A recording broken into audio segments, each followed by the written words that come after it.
Assalamualaikum warahmatullahi wabarakatuh.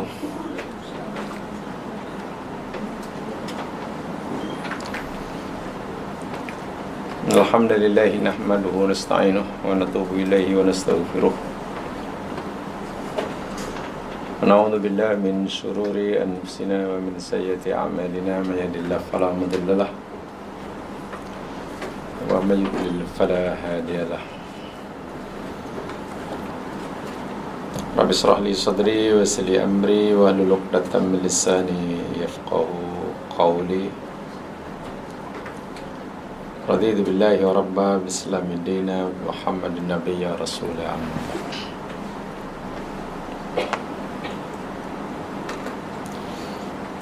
InsyaAllah kita akan teruskan tadabbur kita surah Yunus.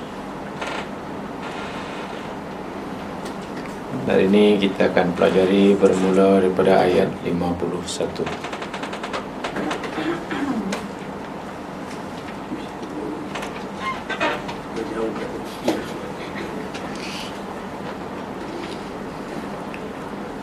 Yunus 51. A'udzu billahi minasy syaithanir rajim. Bismillahirrahmanirrahim. Thumma idza ma waqa'a amantum bih al-an wa qad kuntum bihi tasta'jilun.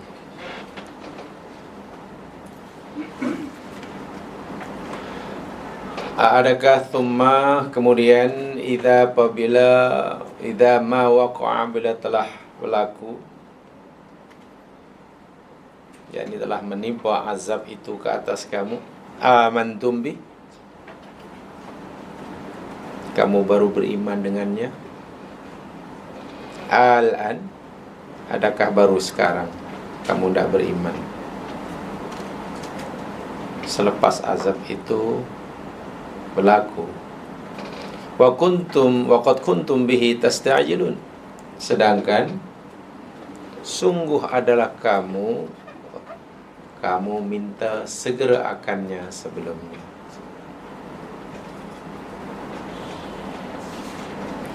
Allah Subhanahu wa ta'ala merespon apa yang dikatakan oleh orang kafir di dalam ayat sebelumnya dan juga di dalam ayat-ayat yang lain, dalam surah yang lain. Contohnya dalam ayat yang ke-48, mereka sentiasa mendesak Allah Subhanahu wa ta'ala melalui nabinya, jika benarlah azab itu ada, jika benarlah Allah Subhanahu wa ta'ala hendak menimpakan balasan azab terhadap mereka kerana kekufuran mereka, mereka bertanya, mata, bila. Kemudian dalam ayat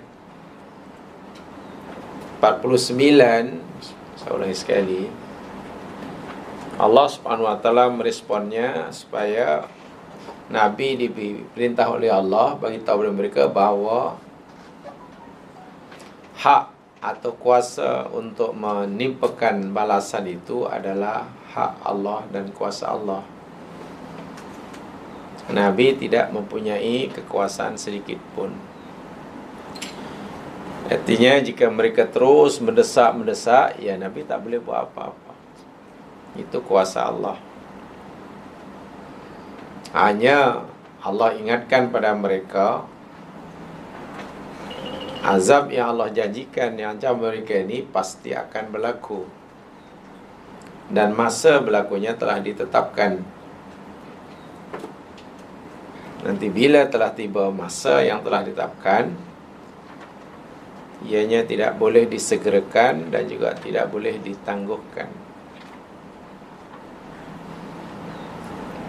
Kemudian ayat ke-50 demikian juga direspon yang berikutnya daripada Allah. Azab yang aku telah tetapkan pada kamu jika kamu tidak bertaubat itu pasti berlaku. Pasti berlaku. Dahlah berlakunya, tidak boleh disegerakan dan boleh dimakan. Terjadinya pula boleh jadi pada malam hari ketika kamu sedang tidur, atau siang hari ketika kamu sedang bermain-main, sibuk dengan urusan duniawi. Artinya azabku akan menimpa kamu ketika kamu dalam keadaan leka, dalam keadaan tak sedar. Berlakunya pula secara tiba-tiba. Ini amaran yang keras. Kerana bila azab itu berlaku dengan tiba-tiba, sementara yang ditimpa itu dalam keadaan leka, kita boleh bayangkan berapa dahsyatnya kerusakan, kebinasaan yang akan berlaku. Kemudian dalam ayat 51 itu Allah dah beritahu kepada mereka apa yang akan berlaku terhadap mereka, orang-orang kafir, bila azab itu telah berlaku. Yakni mereka pasti akan kata, kami beriman, kami beriman, kami beriman. Sekarang kami yakinlah ya Allah, azab kamu ada, yakin. Maka Allah tegur dalam ayat ini, adakah kamu baru nak kata beriman selepas azab itu berlaku? Too late. Lambatlah. Tak ada maknanya nak beriman al-an. Adakah baru sekarang kamu nak beriman bahawa ancamanku itu benar, janjiku juga benar? Adakah baru sekarang kamu nak beriman, sedangkan sebelumnya kamu beria-ia sangat azab itu disegerakan? Ini terbelakang daripada Allah Subhanahu wa ta'ala. Respon Allah berikutnya. Ini bermakna idza ma wa kana fa hasatu minun, adakah apabila nanti azab dah berlaku kamu baru nak beriman? Inna i'lana imanikum fi hadzal waqti la yufidakum. Kerana menyatakan keimanan terhadap amaran Allah atau azab Allah ketika azab telah berlaku, terjadi, ini tidak memberi apa-apa faedah. Fasayakunu adzabukum bila muqabil. Dan Allah dan azab yang Allah akan tipan pada kamu ni, tak ada siapa yang boleh melawannya. Idzan fastijalukum lil azabi la yufidakum ala ayyi wad'in. Jadi permintaanmu agar azab disegerakan selama ini tidak memberi apa-apa faedah, sedikit pun tidak. Dan ini sebagaimana yang pernah dialami oleh Fir'aun laknatullah alaihi itu. Sebagaimana yang Allah ceritakan kisahnya dalam surah Yunus juga, tapi nanti di belakang ayat yang ke-90. Dalam surah Yunus ayat ke-90 itu contohnya. Di situ Allah kisahkan kisah Fir'aun laknatullah alaihi ketika ia sudah yakin bahawa ia tidak dapat menyelamatkan lagi dirinya daripada azab Allah, yakni mati, lemas, tenggelam. Fir'aun kata, amantu annahu la ilaha illalladzi amanat bihi banu Israel. Fir'aun kata, aku beriman bahawasanya tiada Tuhan yang berhak disembah melainkan Tuhan yang dipercayai oleh Bani Israel. Jadi Allah tanya, al-an faqad asaita min qabl. Adakah baru sekarang kau wahai Fir'aun nak beriman sedangkan engkau telah lama menderhakai kepada aku. Ini maknanya salah satu daripada syarat diterima taubat ini mesti dilakukan pada masa yang ditetapkan, dipanggil waktu makbul. Di samping syarat-syarat yang lain, ya mas sekalian, yang kita kenal, syarat taubat, untuk diterima taubat, di samping syarat-syarat yang kita kenal, ada lagi satu, yakni berkaitan dengan waktu. Ay antakunat taubatu waqta qabulit taubah. Taubat yang diterima itu hendaklah dilakukan pada waktu qabulit taubah, pada waktu di mana taubat akan diterima. Artinya jika taubat itu dilakukan bukan pada waktu di mana Allah menerima taubat seorang hamba, ya ditolaklah. Dan waktu qabulit taubah ini ada dua. Satu khas, kedua am.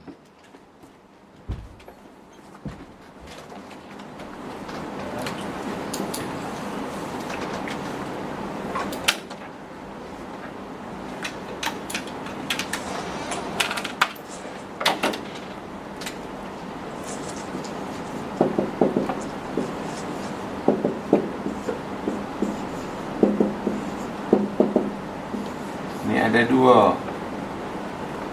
Satu yakni al-waqtul khas,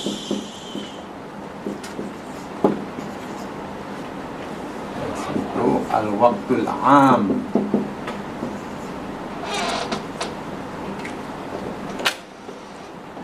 Waktu qabuli taubah, masa diterimanya taubat. Artinya bila taubat seseorang hamba itu dilakukan pada waktu yang ditetapkan oleh Allah, maka taubatnya diterima. Jika tidak, atau dilakukan di luar waktu yang ditetapkan, ditolak. Itulah. Nah, waktu penerimaan taubat itu terbagi menjadi dua.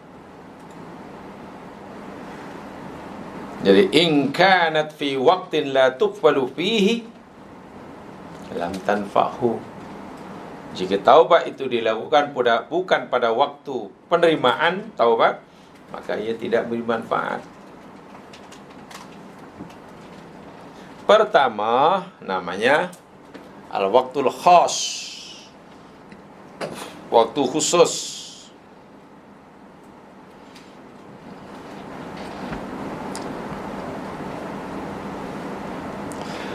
Artinya apa? Jika seseorang itu melakukan taubat pada waktu-waktu ini, ia tidak akan diterima.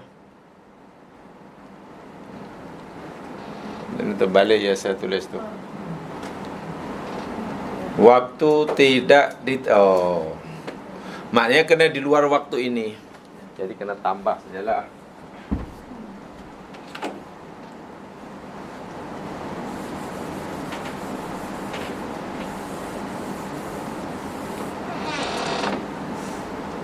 Ini waktu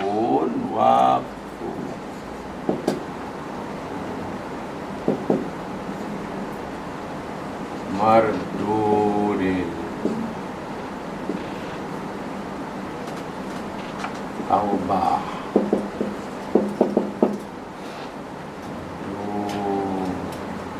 Taubah. Waktu ditolak, bukan diterima. Masa ditolaknya taubat seorang hamba, bila taubat itu dilakukan pada dua waktu ini. Betul. Jadi seseorang melakukan taubatnya pada salah satu daripada dua jenis waktu ini, taubatnya ditolak. Itulah. Satu yakni al-khas, dua al-am. Apa itu waktu al-khas? idza hadaral insana ajalahu fa inna taubata la tanfa'u. Masa apabila seseorang itu telah dekat dengan ajalnya atau ajalnya telah tiba. Seseorang yang telah datang kepadanya ajalnya baru nak bertaubat, masa itu masa ditolak itu. Contohnya Fir'aun tadilah. Contoh Fir'aun ini waktu khusus. Khusus maksudnya karena ia hanya berlaku bagi orang itu saja. So, bagi orang yang belum mengalami keadaan seperti itu, ya, bila ia bertaubat masih ada peluang untuk diterima. Ini dalilnya ada dalam surah An-Nisa ayat yang ke-18.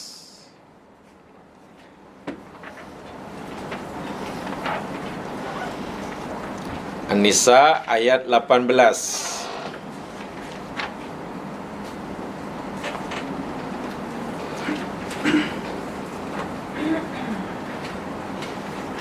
Saya ulangi, an-nau'ul khas disebut khusus karena ia berlaku pada orang tadi, tidak berlaku pada orang lain. Hanya berlaku pada orang yang sedang menghadapi kematian. Pada orang tertentu saja. Yang tidak sedang menghadapi kematian, ya tak masuklah. Dalam surah An-Nisa ayat 18, Allah Subhanahu wa taala berfirman, a'udzubillahi minasyaitonir rajim. Wa laisatit taubatu lilladzina ya'maluna as-sayyi'at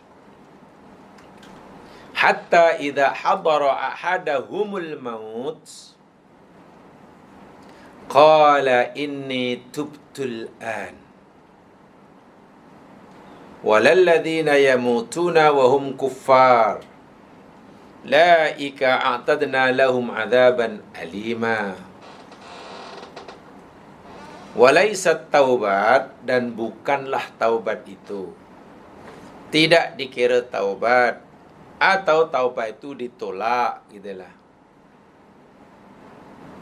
Taubat siapa yang ditolak? Yakni taubat lilladzina ya'maluna sayyi'at, taubat bagi orang-orang yang melakukan kejahatan-kejahatan, buat jahat, bukan satu dua, banyak. Sebab sayyi'at ni bentuknya jamak. Buat salah, dikumpul. Jadi hidupnya dia koleksi kesilapan. Jadi dia minat ya, dosa kolektor lah dia. Ada orang lain suka kolek tongkat, stem, ini koleksi dosa. Banyak salah bertimbun-timbun. Kemudian idza hadara ahadahumul maut, apabila telah datang menemui seorang mereka itu kematian, dah dekat nak mati, barulah dia kata berkata inni tubtul an. Sungguhnya aku bertaubat sekarang, aku taubat. Ini tolak ni. Inilah waktu khusus namanya. Taubat yang dilakukan dalam waktu yang seperti ini tolak. Kemudian yang kedua ditolak dalam ayat ini, wala ladina yamutuna wa hum kuffar. Dan juga tidak diterima taubat orang-orang yang mati sedangkan mereka kafir, mati dalam keadaan kufur, itu ya pastilah. Ulaika a'tadna lahum adzaban alima. Tapi yang menentukan Allah ya, sama ada orang itu dah taubatnya dah sangat terlambat atau belum, itu Allah yang menilai ya. Allah yang menilai, bukan kita. Sebab ada orang yang sempat mengucapkan kalimat syahadat sebelum matinya, Allah terima syahadatnya. Contohnya ada seorang Yahudi, pemuda Yahudi sakit, Nabi pun melawatnya, menziarahinya. Nabi masih menyerunya untuk memeluk agama Islam, bersyahadat. Budak ini serba salah, tengok ayahnya, tengok Nabi, tengok ayahnya, tengok Nabi. Dia sangat menghormati, patuh pada orang tuanya. Tapi dia juga sangat menyayangi Nabi. Kalau dia nak mengucap kalimah syahadah, nanti apa kata orang tuanya? Bila ia tidak mau mengabulkan permintaan Nabi, macam mana pula Rasul ini orang yang sangat disayanginya. Setelah orang tuanya memberi isyarat, ya istilahnya bagi green light, barulah anaknya mengucap kalimah syahadah dan tak lama kemudian meninggal. Semeninggal itulah kemudian Nabi pun berdoa, segala puji bagi Allah yang telah menyelamatkannya daripada api neraka. Mana diterima? Si Fir'aun ditolak, dan mungkin ada orang lain pun ditolak. Jadi orang itu terpaksa atau tidak, masa bertaubat itu masih dalam waktu yang Allah terima taubatnya, atau ia bertaubat sudah berada dalam waktu yang Allah tolak. Itu Allah yang menilai, ya, bukan kita. Tapi yang pasti ada kalanya, walaupun orang itu ingin bertaubat, karena sudah sangat terlambat, yakni ajal dah dekat dan tiba, maka ditolak. Itu namanya waktul khos, an-nau'ul khos. Khos maknanya hanya berlaku bagi orang itu saja, bukan berlaku bagi orang lain. Sebab orang lain kan masih sehat. Hanya berlaku bagi orang yang sedang ikhtidar, istilah Arabnya. Ikhtidar itu maknanya orang sedang dekat dengan mati, itulah istilah agama namanya al-ikhtidar. Yang kedua, an-nau'ul am atau waktul am, yang umum sifatnya. Ini berlaku bagi semua kita. Bila kita melakukannya pada waktu itu, tolak taubat siapapun. Apa itu yang am? Tulu'us syamsi min maghribiha, terbitnya matahari daripada tempat terbenamnya. Orang yang bertaubat ketika matahari terbit dari tempat terbenamnya. Saya tak kata matahari terbit dari barat, ya, saya tak kata begitu. Terbit dari tempat terbenamnya. Kenapa ya? Kenapa kita tak kata matahari terbit dari sebelah barat? Ya, karena matahari tidak semestinya terbit di sebelah timur dan terbenam sebelah barat. Kita kata matahari terbit timur, terbenam barat itu karena kita duduk di dekat khatulistiwa. Betul ya? Tak percaya pergi ke kutub, matahari tak pernah terbit di timur dan tak pernah terbit di barat. Pergilah khatulistiwa. Kutub maksud saya. Orang yang tinggal di kutub melihat matahari tak pernah terbit di sebelah arah timur, dan juga tak pernah melihat matahari terbenam sebelah barat. So itu masyrik mana tempat terbit, maghrib tempat terbenam atau masa terbenam. Jadi apabila matahari sudah terbit dari tempat terbenamnya, jadi terbaliklah. Terbalik. Bahasa awam, matahari terbit sebelah barat. Masa itu, bila orang nak bertobat, siapa saja, ini berlaku umum. Berlaku umum bagi semua orang. Taubatnya sudah tidak akan diterima. Sia-sia. Ini selari dengan sabda Nabi sallallahu alaihi wasallam, dirawikan oleh Abu Daud dan Imam Ahmad, la tanqati'ul hijru hatta tanqati'at taubah wa la tanqati'ut taubah hatta takhruja syamsu min maghribiha. Peluang untuk bertaubat ini masih berterusan, tidak akan berhenti, tidak akan terputus. Masa bertaubat sangat panjang. Taubatlah, sekarang boleh, besok boleh, masih ada.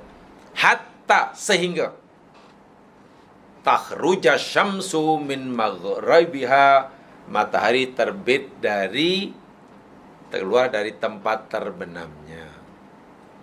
Nah, dua waktu ini, yakni dua jenis waktu di mana taubat ditolak. Sekarang karena orang itu belum dalam keadaan iktidar, masih ada peluang untuk bertaubat. Matahari masih normal seperti biasa, terbit timur, ya masih ada peluang. Pertanyaannya, adakah orang-orang Hindu, Sami Thailand yang sudah berpuluh tahun jadi Sami ini, sekarang Allah masih beri peluang untuk bertobat? Sekarang. Sami Hindu ada ya. Yahudi yang jahat, yang bunuh orang, masih ada peluang? Ya. Bila masih ada peluang untuk bertobat, maknanya sejahat mana pun, ini yang selalu saya katakan, sejahat manapun seseorang, sebanyak manapun dosa seseorang, sebesar manapun dosa seseorang, selagi ajal belum menjemputnya, peluang masuk surga masih terbuka. Ya. Sejahat manapun orang, sebesar manapun dosanya, peluang untuknya masuk surga masih terbuka. Saya tak kata masih masuk surga, peluangnya masih terbuka. Bila peluang masuk itu akan tertutup? Bila dia dah iktidar. Yang pertama tadi, ajar dia, ataupun matahari terbit. Itu mungkin taklah, sebab matahari terbit dari barat itu masih lama lagi. Kita tak tahu masih berapa juta tahun lagi. Itulah. Jadi subhanallah, Allah ni Maha Pengasih, membuka peluang masuk surga itu sangat nih. Jadi yang Allah berikan peluang untuk masuk surga ini bukan hanya hambanya yang baik-baik saja sekarang, yang jahat pun selagi belum mati. Sama ada mereka nanti memanfaatkan peluang tersebut atau tidak, itu cerita lain. Allah dah bagi peluang, pintu surga masih terbuka selebar-lebarnya. Allah persilakan, Allah alu-alukan untuk masuk, tapi mereka tak nak, ya salah dia lah. Sebab itulah kita jangan menutup pintu taubat bagi orang yang pintu taubatnya Allah belum tutup. Itu dosanya besar, nanti kita berdosa. Dosa orang itu Allah ampunkan, sementara amalan kita terhapus. Bila kita menutup pintu taubat bagi seseorang yang Allah belum pun tutup, itu dosa. Kesannya yakni dosa orang itu nanti Allah akan tumpukan, amal kita akan terhapus. Apa maksudnya? Sebagaimana Nabi bersabda, orang yang bersumpah dengan nama Allah, kata demi Allah, aku bersumpah dengan nama Allah, Allah tidak akan ampunkan dosa kamu. Kita tahu tak, kalau kita bersumpah seperti itu, dosa orang itu, Allah sendiri, Nabi bersabda, Allah akan ampunkan dosa orang itu, dan Allah akan batalkan amal kita. Hati-hati. Demi Allah aku bersumpah, Allah tidak akan ampunkan dosa kamu. Macam mana kita boleh membawa-bawa nama Allah? Sedangkan Nabi beritahu kita, innallaha ya balu taubata abdin malam yughargir. Allah bersedia menerima taubat hambanya malam yughargir. Maknanya khas tu malam yughargir lah, selagi orang itu belum gharghara yughargiru. Gharghara yughargiru itu yakni, ya apa istilahnya, dah sampai hakum lah. Maknanya dia hanya mampu mengeluarkan suara itulah, itu makna gharghara yughargiru. Dia hanya itu pun makin jarang. Mula-mula mungkin 1 minit 5 kali, lama-lama 1 minit 2 kali, lama-lama 1 jam sekali, lama-lama nafasnya hanya Isnin Hamis. Isnin tarik nafas, Hamis ya, nafas pun tinggal Isnin Hamis. Itu mana dah.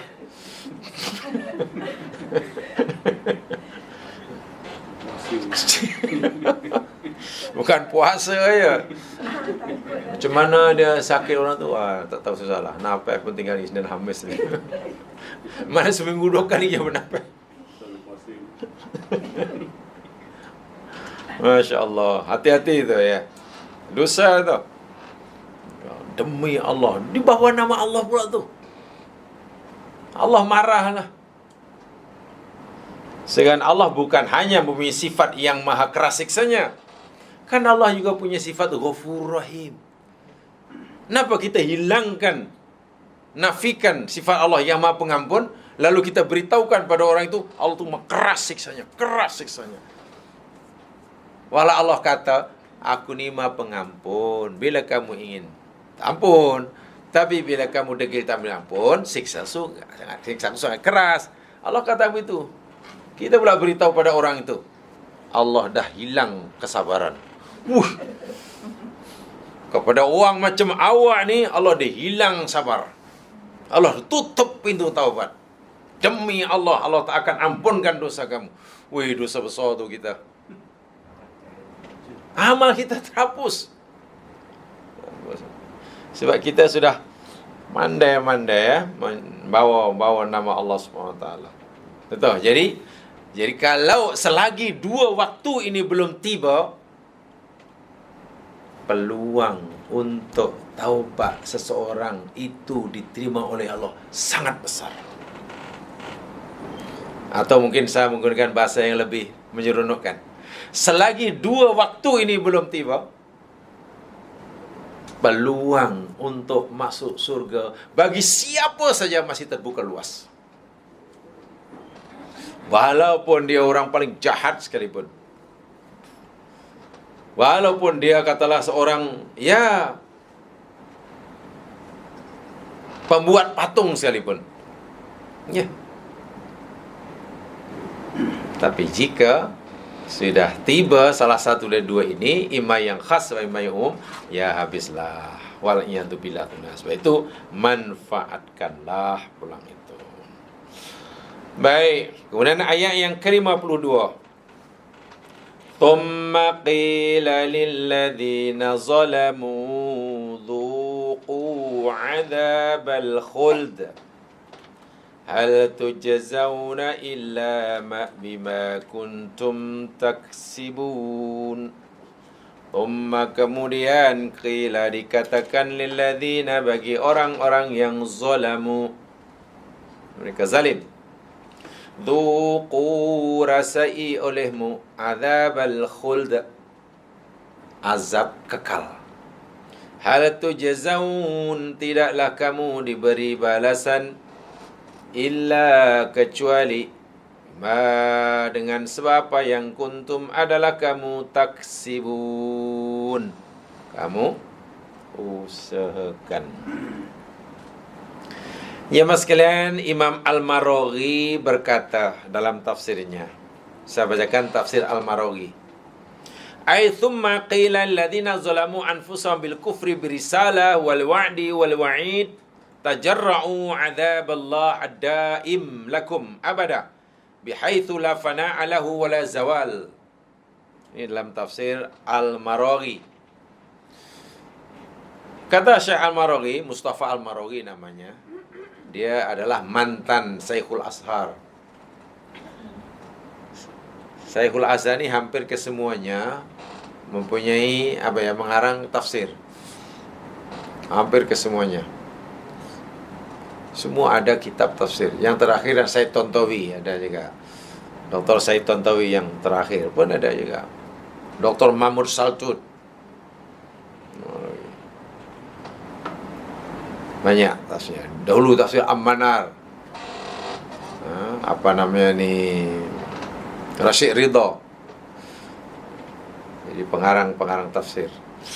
Mustafa Al-Maghrawi dia kata, kemudian dikatakan pada orang yang zalim, yang zalim maknanya menzalimi diri mereka sendiri dengan syirik, dengan kufur terhadap risalah Nabi, kufur kepada janji dan ancaman Allah. Allah katakan pada mereka, rasai oleh kamu azab Allah yang tetap dan kekal. Daim itu tetap, Khalid itu kekal. Kekal maknanya tidak ada penamatnya. Tetap maknanya tidak berubah-ubah. Artinya apa? Bila orang mula-mula hari pertama, jam pertama, saat pertama masuk neraka, ia terasa tersiksa. Walaupun dia sudah 1 bilion tahun, tetap merasa tersiksa. Itu mana tetap. Daim namanya. Berbeza dengan siksa dunia. Siksa dunia, katakanlah masuk penjara, orang yang Masya Allah kan dia betul bersalah, jatuh hukuman, masuk penjara. Bahkan di dunia, di luar penjara, dia senang. Masuk penjara, ya namanya penjara, mana ada penjara macam hotel. Tak ada makan, ya namanya orang panduan. Tidur, ya jangan mimpilah pakai apakah tilam yang empuk dan tebal. Jadi mungkin hari pertama masuk penjara, tersiksa, tak boleh tidur. Nyamuk banyak, itu nyamuk, bilik air, kotor. Pertama, hari kedua, bulan pertama, tahun pertama sih. Tapi kalau dalam penjara sudah 51 tahun, masuk penjara masa itu umur 30 tahun. Sekarang sudah 51 tahun dalam penjara. Lalu diberitahu oleh warden penjara, ini berita baik, cik minggu depan bebas. Saya ingat tak mau keluar tu. Menangis. Kenapa cik menangis? Kan nak dibebaskan. Iyalah nak bebas pun nak keluar sana, pergi mana? Kawan dah tak ada, keluarga tak ada. Sekarang umurnya sudah 81 tahun. Dia rupanya malah tak nak keluar. Jadi selesa pula. Tu azab dunia. Mula-mula ia tak selesa, terasa lama-lama dah imun dah. Ini bermakna kesusahan dunia, kepayahan dunia itu tidak daim, tidak tetap. Sesuatu yang menyengsarakan bila dah dialami bertahun-tahun menjadi menyeronokkan. Jadi selesa dah. Mula-mula ya. Neraka tidak. Azab neraka itu daim. Saat pertama masuk neraka itu tersiksa. Sekarang walaupun sudah 1 bilion tahun kan pun tetap tersiksa. Jadi tak ada rasa imun. Jadi seronok pula di neraka. Saya dah lama. Banyak kawan. Apa ke benda? La fana lahu wala zawal. Takkan binasa.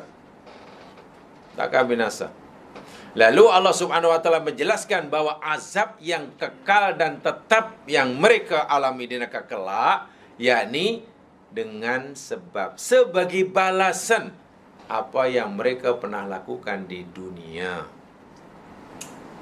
Hal tudzauna illa ma kuntum taksibun. Maknanya kamu tidak akan diberi balasan, sama ada balasan siksa atau balasan pahala, kecuali dengan sebab apa yang kamu sendiri telah usahakan atas pilihan kamu sendiri. Perbuatan yang pernah kita lakukan atas dasar pilihan kita. Sebab kalau kita melakukan satu perbuatan bukan pilihan kita, dipaksa ke, terpaksa ke, tidak ada balasan. Orang melakukan benda yang haram, dipaksa atau terpaksa, dia tidak berdosa. Tangan diikat, kaki diikat, lalu mulutnya dibukakan, tuangkan dalam mulutnya 2 botol arak punya. Ya mabuklah, teler orang tu. Tapi tidak berdosa karena bukan pilihan dia. Atau orang dalam keadaan darurat, tak makan mati, tak minum mati, sedangkan makanan yang ada hanya bangkai ayam. Lalu ia makanlah bangkai ayam tu. Makanlah daging babi itu. Babi itu tetap haram, tapi Allah haruskan. Jadi jika ia makan pun tidak berdosa. Kenapa? Terpaksa. Jadi perbuatan yang diberi balasan, ima balasan dosa ataupun pahala, itu perbuatan yang dilakukan atas ikhtiar, kebebasan mereka, bukan dipaksa atau terpaksa. Jadi Allah Subhanahu wa taala tidak berlaku zalim. Kerana apa? Karena apapun balasan yang Allah akan timpakan di akhirat kelak, semata-mata akibat daripada perbuatan orang itu di dunia. Mafhumnya, apa yang kita lakukan sekarang ini, ya mas sekalian, tidak ada yang sia-sia. Semuanya ada kira-kira dia. Wala'iyadzubillah, sedangkan kira-kira di akhirat itu tempat yang itu hanya ada dua. Kalau bukan surga, ya neraka. Tak ada amalan yang tidak berbalas. Pasti ada balasannya. Inilah yang perlu kita renungkan betul-betul. Baik. Itu kata Imam Al-Maraghi. Sekarang kata Imam Ash-Sha'rawi, Mutawalli Sya'rawi. Dia ulama Mesir juga ini. Wa hadza ikhbarun 'anil 'adzabil qadim liman kafaru wa yalqawnahu fil yaumil akhir. Ayat yang ke-52 ini adalah pemberitahuan daripada Allah tentang adanya azab yang akan datang bagi orang kafir, yang mereka pasti akan temukan, akan dapatkan kelak di akhirat. Fahum bi kufrihim qad zalamu anfusahum fid dunya. Karena sesungguhnya mereka itu telah zalim semasa di dunia, yakni dengan kekufuran mereka. Wa sayalqaunal adzaba fil akhirah, dan ia akan mendapatkan azab di akhirat, adzabal khuld, azab kekal yang tidak ada penamatnya. Allah memberitahu pada mereka bahawa kamu tidak akan diberi balasan kecuali dengan sebab apa yang kamu lakukan, bermakna annallaha lam yazlimhum. Allah tidak menzalim mereka sedikit pun. Betapa tidak? Faqad balaghahum risalatil iman an tariqir rasulin dzil mu'jizat. Allah telah mengutus pada mereka utusan dari para rasul yang menyampaikan ajaran Allah dan dikuatkan dengan bukti mukjizat. Dan bila mereka melakukan kesalahan atau ingkar, Allah tidak terus siksa, tapi Allah tangguh. Masih diberi peluang. Tapi malangnya, dakwah para nabi Allah, ajakan para nabi, peluang untuk bertaubat bila mereka dosa, mereka sia-siakan begitu saja. Li'annahum la yu'minu, patutlah mereka tu akan diazab. Akan diazab. Tuh, sama dengan sebenarnya. Nah sekarang, apa kata Ibnu Ashur? Nah ini tafsir beliau banyak berkaitan dengan bahasa. Ibnu Ashur, ini dari segi bahasa. Dalam kitab tafsirnya At-Tahrir wa Tanwir. Ya mas sekalian, ayat yang ke-52 ini dimulakan dengan huruf apa ya? Thumma. Betul? Thumma. Ada yang tahu thumma ini kalimat apa dalam bahasa Arab?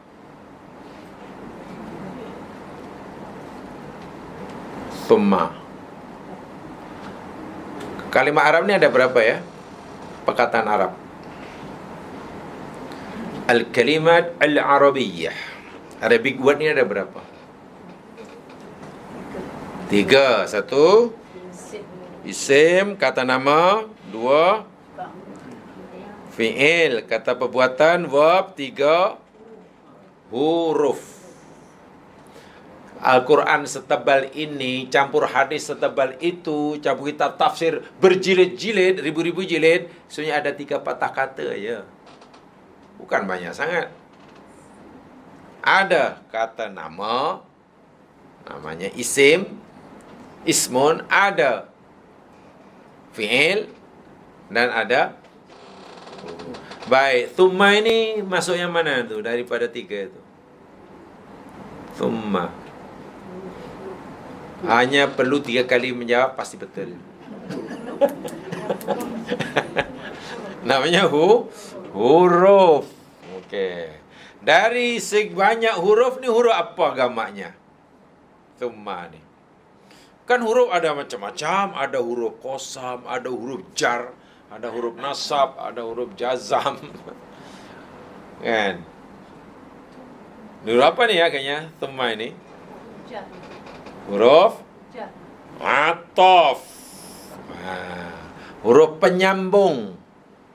Thumma seperti waw dan fa. Itu kan huruf penyambung tu ya. Huruf ataf. Huruf ataf untuk menyambungkan satu ayat dengan ayat yang lain. Satu kalimat dengan kalimat, contohnya Muhammadun wa Aliyun, umpamanya Muhammad dan Ali. Dan itu kan penyambung namanya. Thumma demikian juga. Malam tadi, semalam saya balik, tiba di rumah pukul 5. Thumma. Thumma. Bla bla bla. Penyambung. Huruf ataf. Faedahnya ya mas sekalian, thumma ini di dalam ayat inilah. Ini dari segi bahasa, tapi nanti kaitannya dengan tafsir.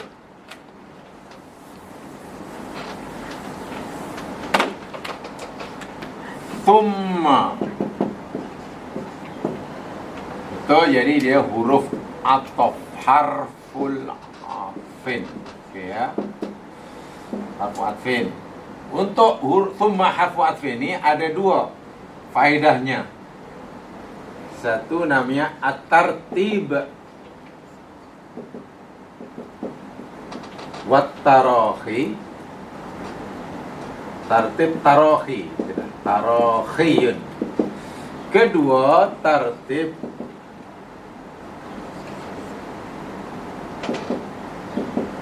ar-rutbi.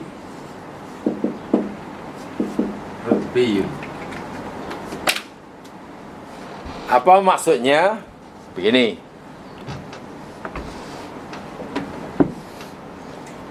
Tahu ya? Tahu bezanya? Tartib tarakhi, tartib rutbi. Tahu belum? Belum. Nah, belum tahu itulah modal untuk tahu. Ya. Salah satu modal utama untuk tahu, yakni kena tak tahu dahulu. Itu bagus. Lah, ya, kalau sudah tahu, buat apa nak tahu? Tartib, tahu tartib? Susunan kan, urutan kan? Tarakhi itu maknanya tertangguh. Tertangguh. Jadi katalah begini. Katalah yang tangguh, katalah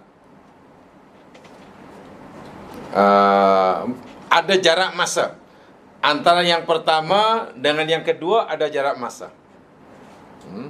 Contoh umpamanya di dalam Al-Quran tadi diajarkan ya, dalam ayat apa tadi yang pertama tadi, dalam surah An-Nisa tadi. Coba dalam surah An-Nisa tadi.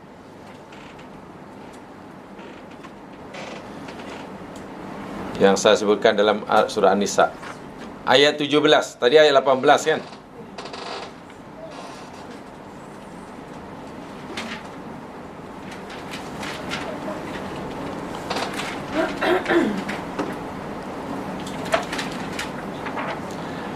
Ayat yang ke-17. Innamat At-taubatu 'ala Allah lilladzina ya'maluna su'a bijahalah. Hanya saja taubat itu yakni yang diterima Allah atas Allah, lilladzina bagi orang-orang yang ya'maluna mereka melakukan nasu kejahatan bil jahalah dengan sebab kejahilan. Thumma yatubun, kemudian mereka bertaubat. Di sini ada dua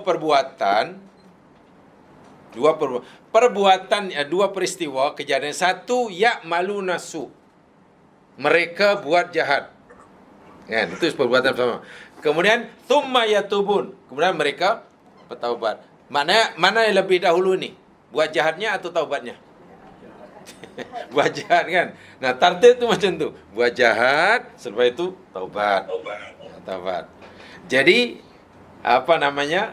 berlakunya serentak atau tidak antara buat jahat dan bertaubat? Yang mana nak serentak? Dia sedang buat jahat, dia pun sedang bertaubat. Jadi berlakunya mesti berlaku selepasnya. Itu namanya tartib tarohi. Inilah. Malam tadi saya balik sampai rumah pukul 11. Katalah 11 malam. Thumma tidur. Kemudian tidur. Jadi balik dahulu, kemudian rumah, kemudian selepas rumah tidur. Ada tertib. Itu thumma, dan ini penggunaan yang banyak. Tertib tarohi namanya. Thumma. Contoh umpamanya, nanti wudulah kamu. Sekarang kamu wudulah. Lepas wudu nanti thumma solat. Macam itulah. Habis solat nanti thumma macam tu. Nah, ayat yang sedang kita pelajari ini, ya Mas Iran, bukan thumma tartib wa tarohi, tapi tartib rutbi. Tartib rutbi. Tartib kita tahu tadi susunan ada dua perbuatan, dua kejadian ini, kemudian selepasnya ini, selepas ini. Tapi yang disebut selepas summa, rutbun itu tingkatan. Tingkatan dia lebih tinggi daripada yang disebut sebelum summa. Itu rutbi. Ada dua perbuatan. Perbuatan pertama, perbuatan kedua. Antara perbuatan pertama dan kedua disambung dengan thumma. Perbuatan yang kedua itu tingkatan dia lebih tinggi daripada tingkatan yang pertama. Apa contohnya? Mari kita lihat contohnya daripada bingung-bingung.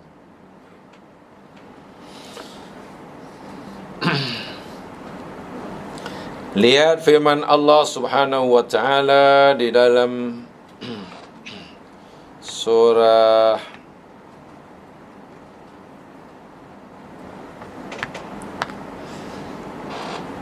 An-Nisa juga.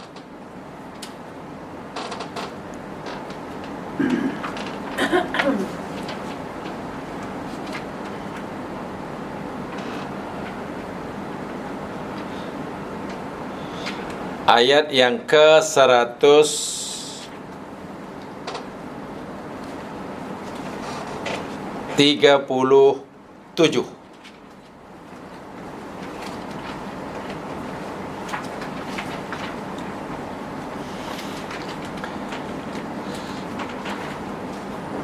Atau mungkin ada yang lebih tepat agaknya ya. Tengok ya.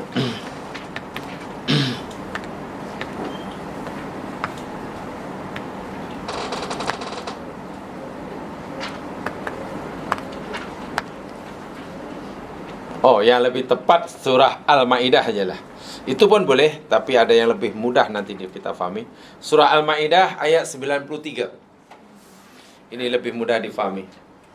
Tadi pun boleh juga sebetulnya. Sebab surah Al-Maidah 93 ini banyak thumma dia.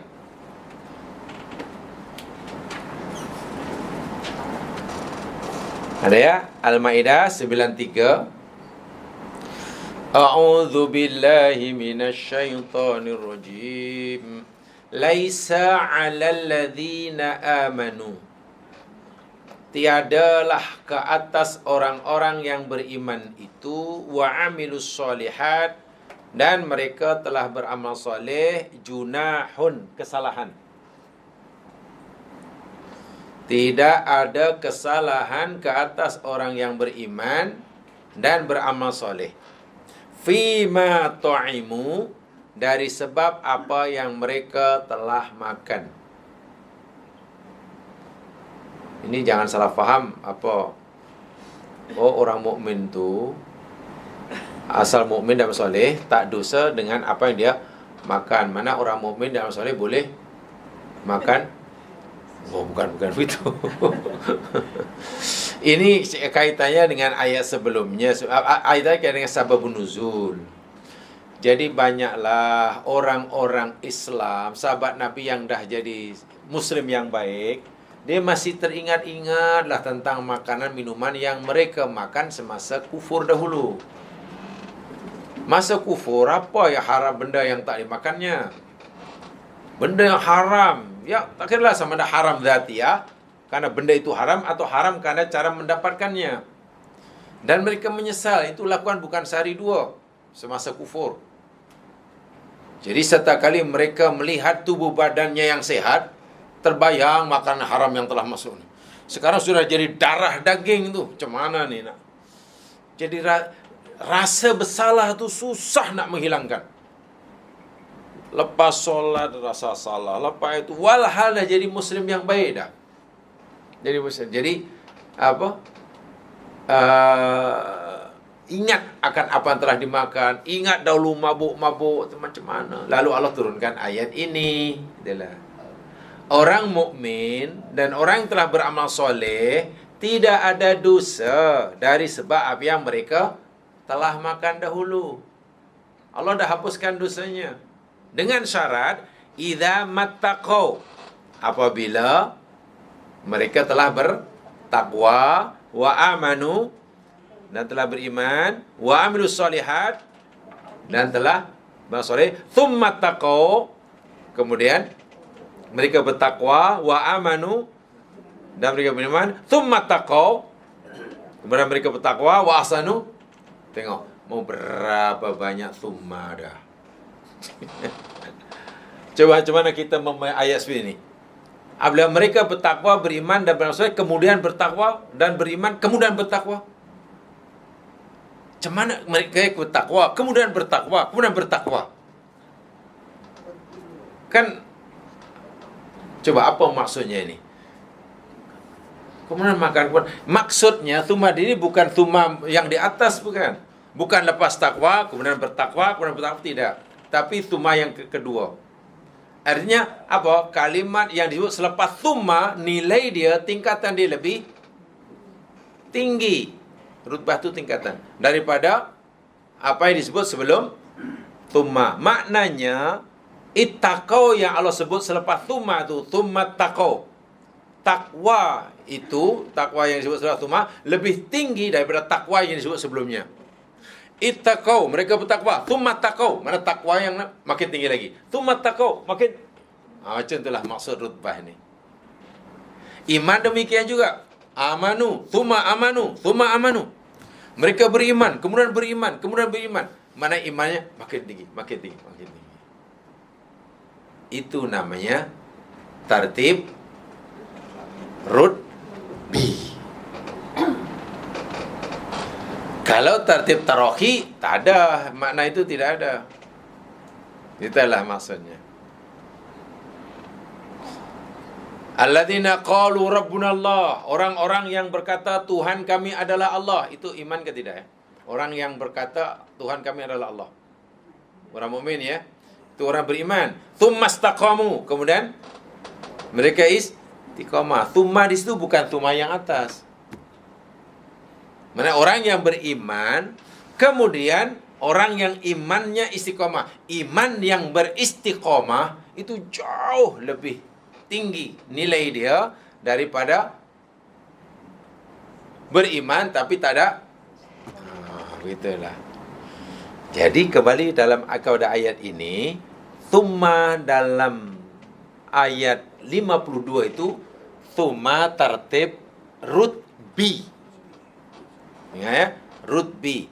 Bukan tertib tarohi. Maksudnya apa? Yang disebut selepas thumma dalam ayat ini, tingkatan dia lebih tinggi daripada apa yang disebut sebelum thumma. Sebelum thumma.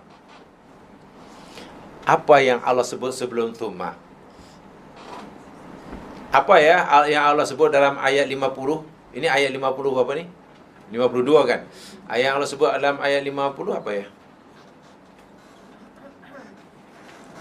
Yang Allah sebut dalam ayat sebelumnya. Ayat 50.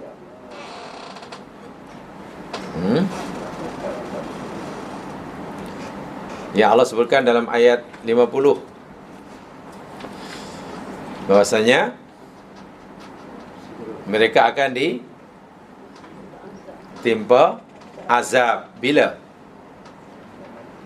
Malam maupun siang, kan? Kemudian ayat 51 pun cerita tentang azab, kan? Azab yang Allah janjikan tu. Baik, pertanyaannya, azab yang Allah sebutkan dalam ayat 50, kemudian Allah sebut dalam ayat 51 ni azab dunia atau azab akhirat? Perhatikan betul-betul ayatnya. Dunia atau akhirat? Dunia, kan? Kan berlaku siang ke malam ke tu dunia. Sekarang azab yang Allah sebut dalam ayat 52, ayat dunia atau akhirat? Akhirat. Sekarang mana yang lebih tinggi tingkatan azabnya? Azab akhirat itu gunakan thumma.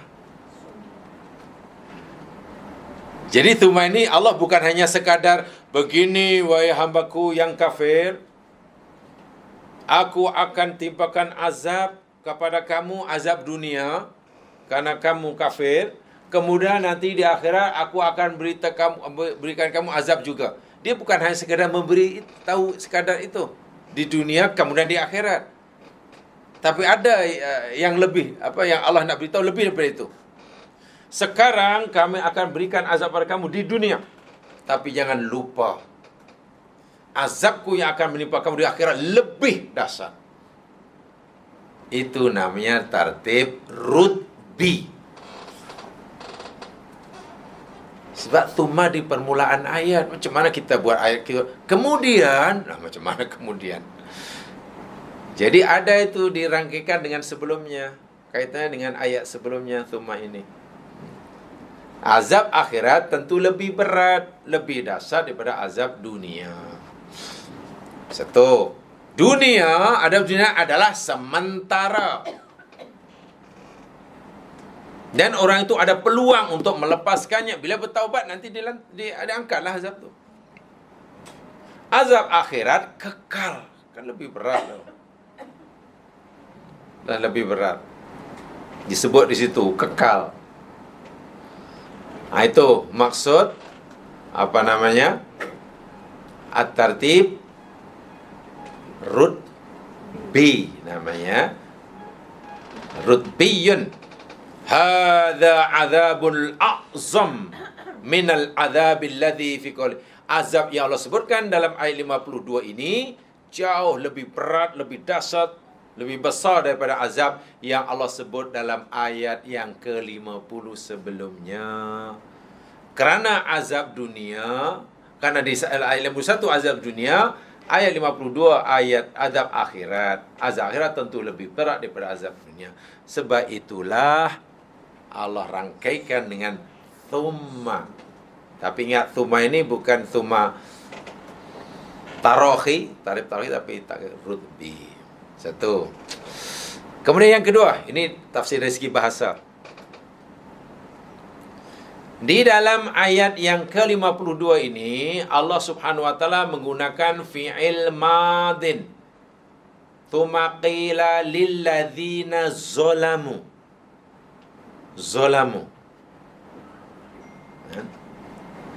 Atau qila lil ladzina zalamu, dikatakan kepada orang-orang yang telah zalim. Qila, Qila itu madi kan mudhari'. Qila. Zalamu memanglah madi. Qila, yang qila. Madi. Kalau mudhari'nya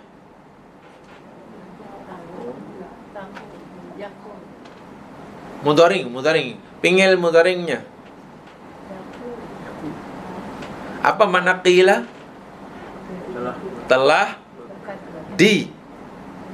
Telah dikatakan. Kalau mudhari'nya ia berkata, macam mana? Katalah. Jadi amar pula.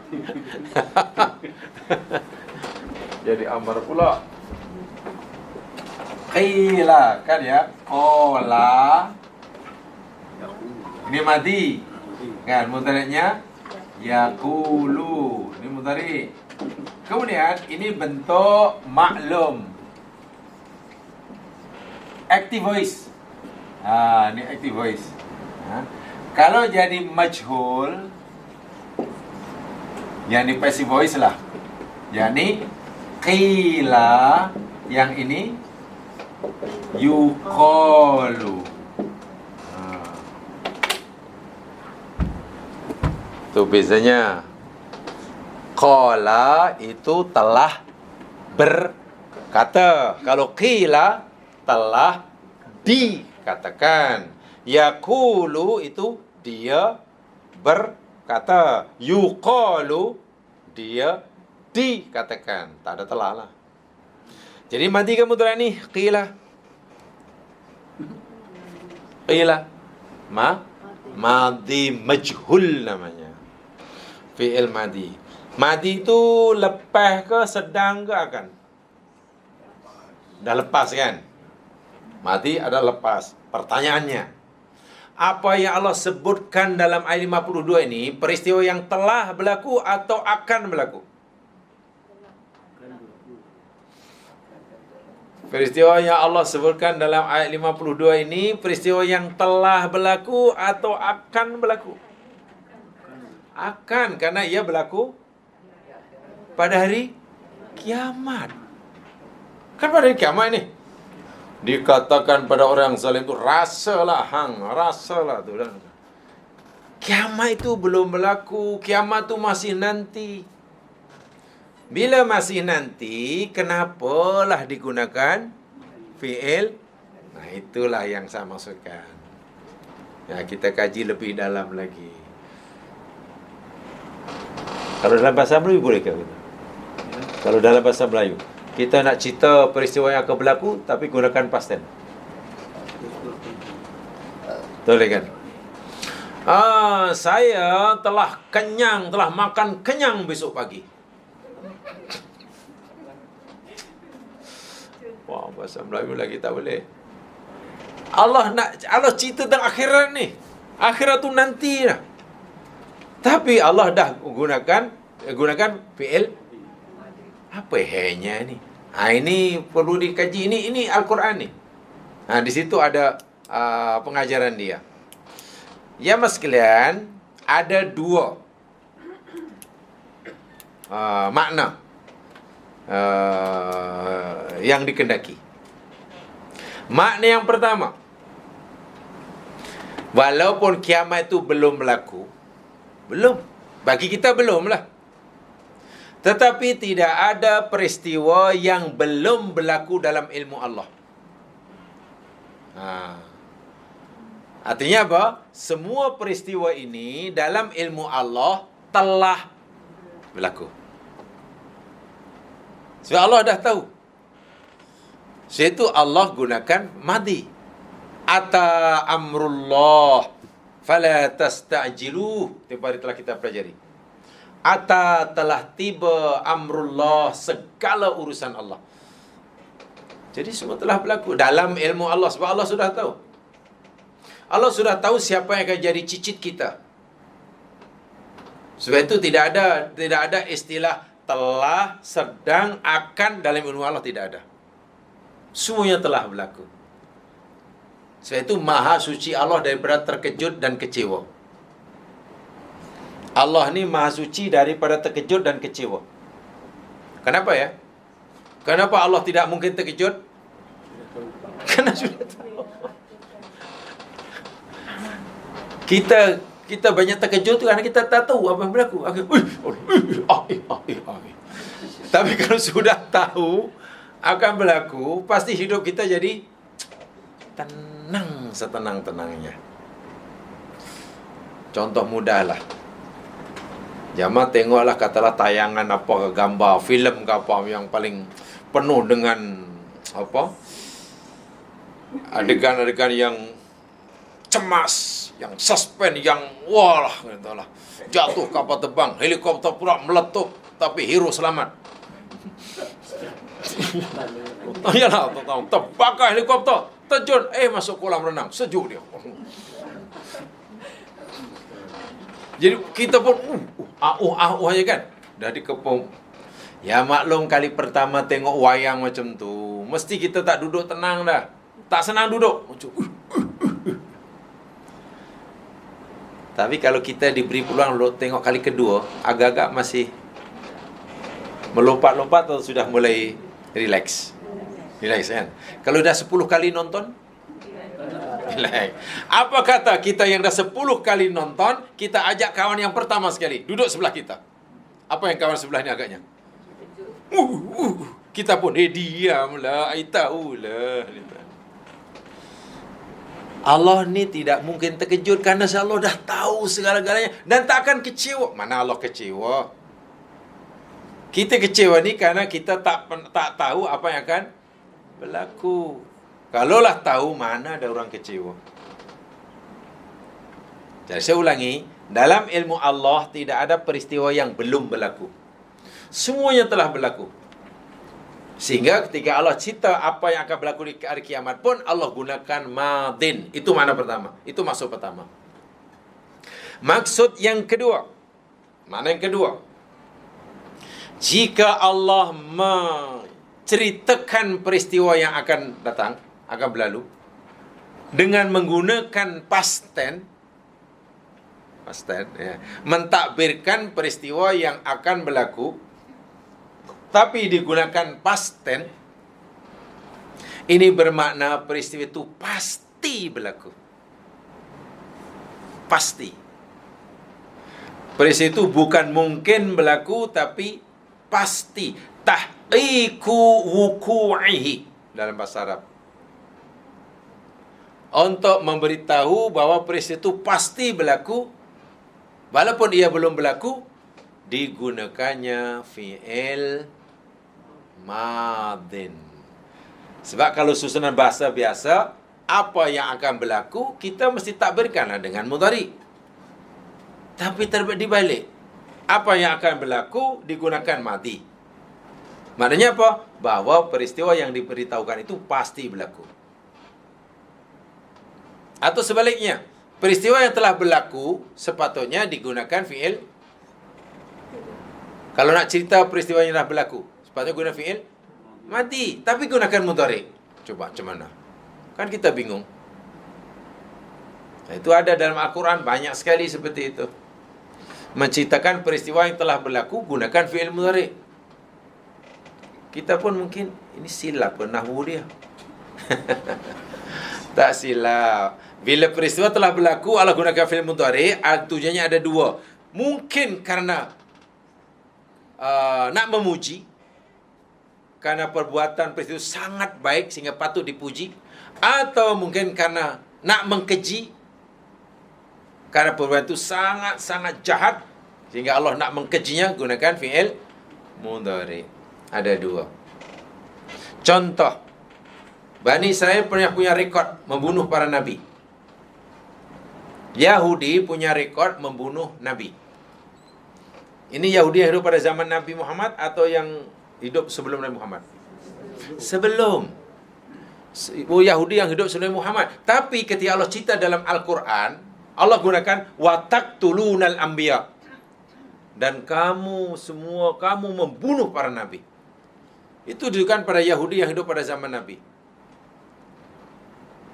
Peliknya Yahudi yang hidup pada zaman Nabi, dia tak membantah, tak. Mana pula ai bunuh? Tak bunuh. Wah, Quran kata taqtulun, kamu bunuh para nabi. Sepatutnya wa qataltum, kan yang bunuh tu nenek moyang. Karena perbuatan membunuh nabi itu perbuatan yang sangat-sangat keji. Walaupun ia telah berlalu lama, Allah gunakan mudhari. Itulah bahasa Al-Quran tu macam itulah, dibalik-balik. Jadi tidak sebagaimana susunan nahwu biasa. Bukan karena salah nahwunya. Ada sesuatu yang nak disampaikan yang tidak mungkin disampaikan melalui kalimat, melalui maknanya, tapi kena diubah penggunaannya. Diubah penggunaannya. Itu maksud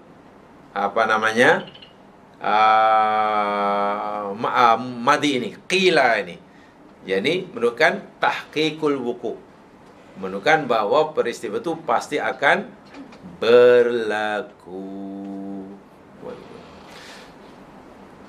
Kemudian yang berikutnya, ini masih kaitan dengan kalimat. Hal tujzauna illa ma kuntum ta'malun. Hal tujzauna. Ya mas kalian, hal ini, kalau dari kalimat apa ini? Hal. Pilih satu di antara tiga. Isim, fi'il, huruf. Hal. Huruf. Kalau huruf namanya huruf apa? Tadi thumma huruf ataf. Kalau lam huruf jar. Kalau hal istifham. Huruf istifham. Hal tujzauna. Huruf istifham.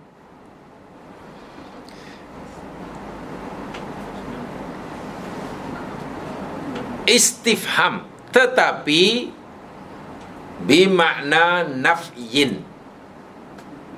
Huruf istifham tapi maknanya menafikan, bukan adakah. Jadi kan istifham itu mana bertanya. Bila bertanya perlu jawapan lah.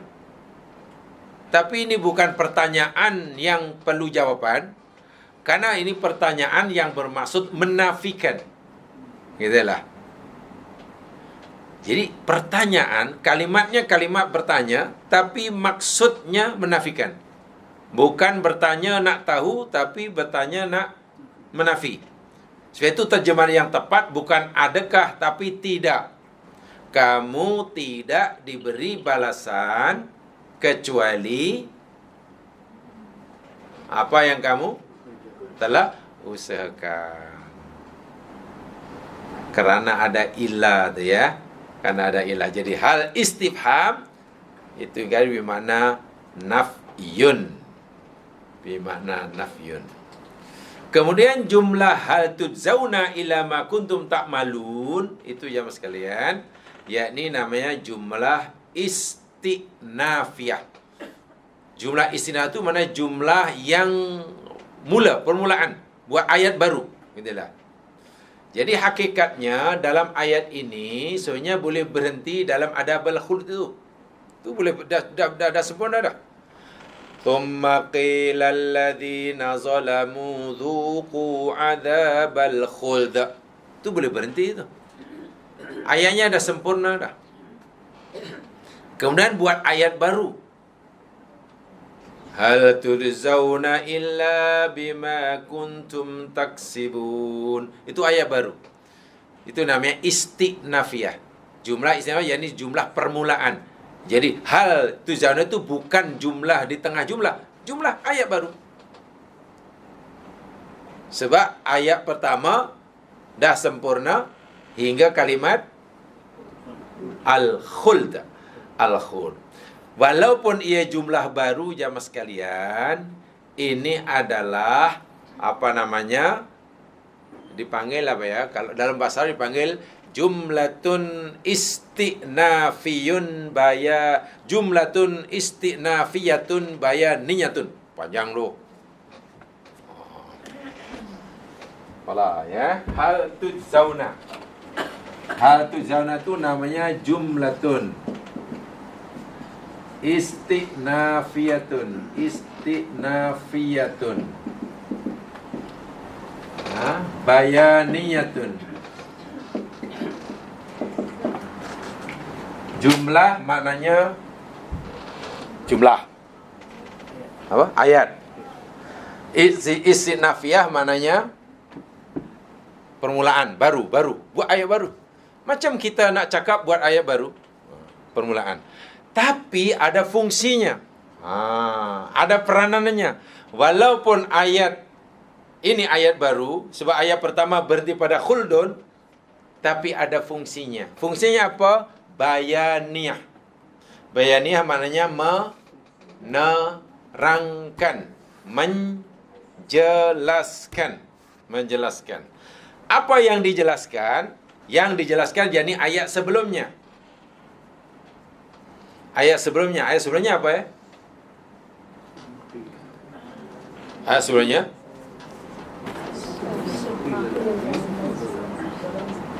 Thumma itulah lilladzina dzuqu adzabal khuld.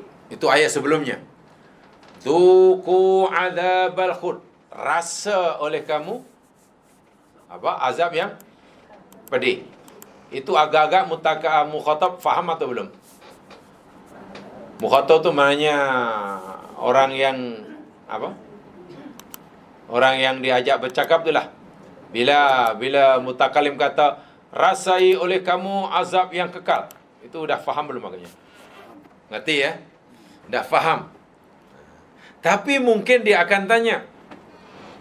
Mungkin ketika diberitahu rasa oleh kamu azab yang sangat yang kekal, mungkin dia akan bertanya. Jadi azab yang kekal tu macam mana tu?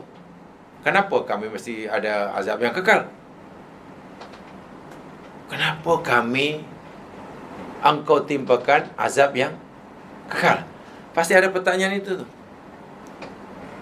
Rasa oleh kamu azab yang kekal. Orang tu tahu maksudnya akan mengalami azab yang kekalan. Pasti akan terlintas pertanyaan, kenapa engkau azab kami kekal ya Allah? Kenapa tak hanya kejap ke?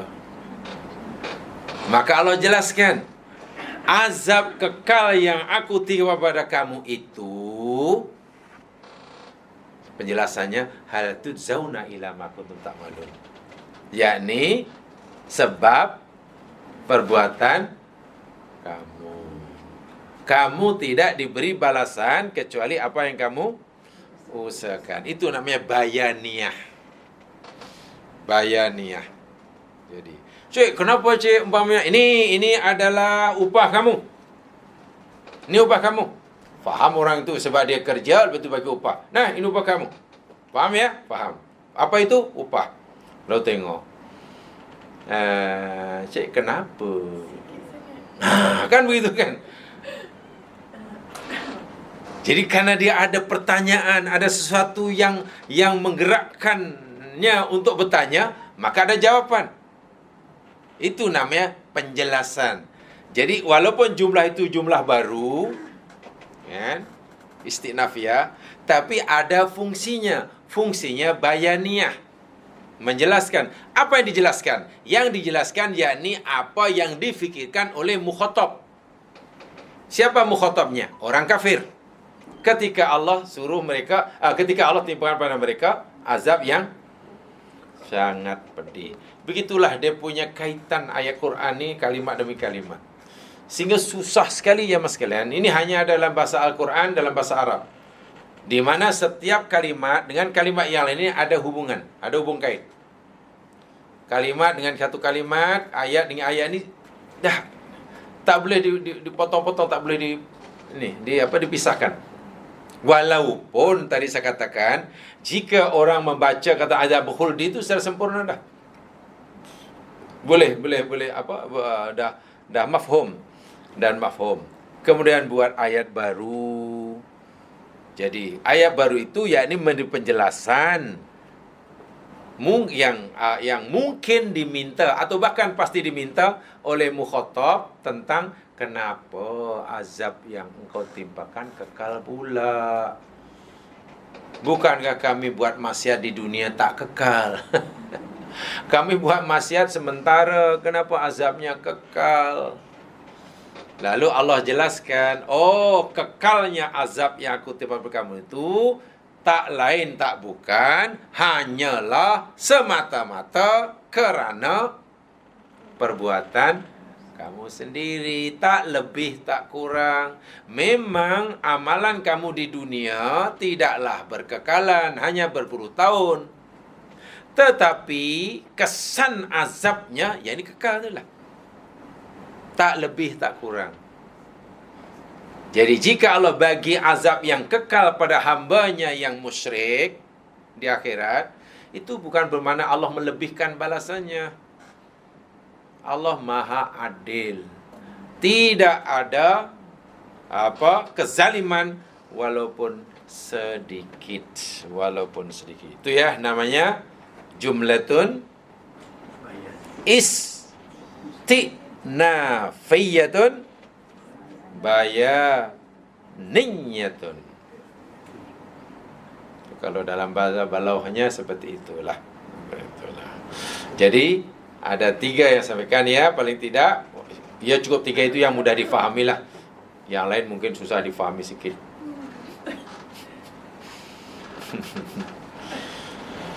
Yakni Thumma tadi, kemudian kila. Thumma itu kaitan dengan sebelumnya ya. Sebab mana mungkin orang buat ayat baru pula.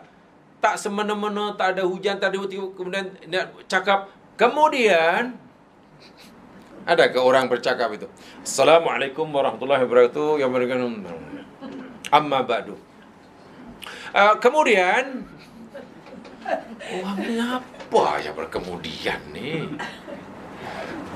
Kemudian tu huruf ataf mesti ada ayat sebelumnya. Nak disambung dengan apa? Adakah ini penyambungan hanya dari segi tartib sahaja, dari segi waktu atau dari segi tingkatan? Jadi ayat ini meningkat, amaran Allah rupanya meningkat. Seakan-akan beginilah. Jika kamu tidak beriman pada aku sekarang, siap engkau. Aku akan timpakan azab pada kamu di dunia. Tapi masanya terpulang pada aku.